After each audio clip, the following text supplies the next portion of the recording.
Nations' flags will be emblems of peace, concord, and good fellowship, instead of rags used to excite nations to the hatred and contempt of others. Nations will no longer sacrifice hundreds of thousands of precious lives and hundreds of millions of money to go to war.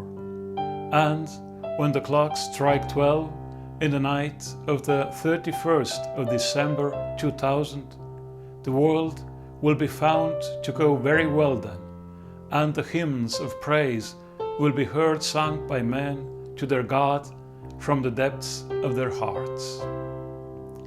These are the final sentences of the book titled The Wonderful Century, 1800s till 1900s, Its History and Progress, published in 1899. The author of the book was American journalist and writer Charles Morris. The sentiment he represents was quite common by the end of the 19th and beginning of the 20th century.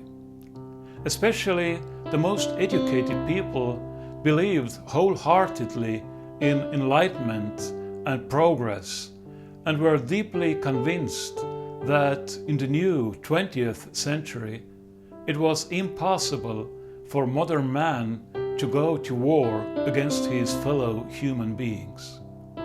The mankind has grown up and become adult, they thought, and so we are no longer doomed to follow our low instincts or selfish interests.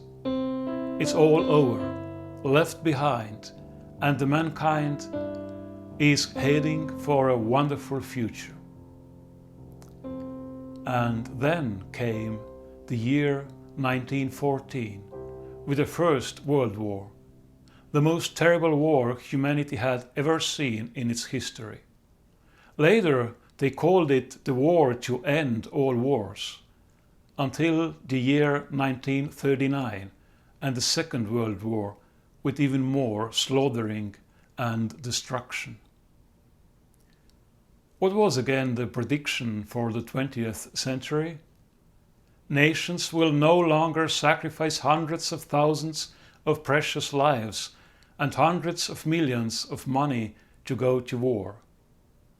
It was right in the sense that actually not hundreds of thousands, but rather tens of millions of precious lives, and not hundreds of millions, but rather billions and trillions of money was sacrificed, and still is sacrificed, because similarly to the beautiful predictions for the 20th century, also the end of history thesis by American political scientist Francis Fukuyama, the victory of the liberal world order and democracy after the disintegration of Soviet Union, has been proven to be completely wrong.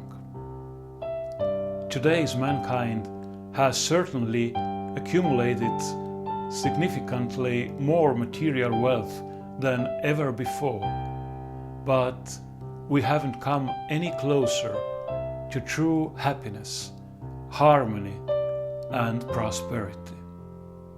Almost 2000 years ago, on one beautiful day, Jesus approached Simon the fisherman and asked him to launch into the deep. Simon did what Jesus told him to do, had an unprecedented catch of fish, and, what's most important, realized how different the reality of his life and himself is from how he was used to see and evaluate it. We all, everyone, and the whole mankind are in the similar situation.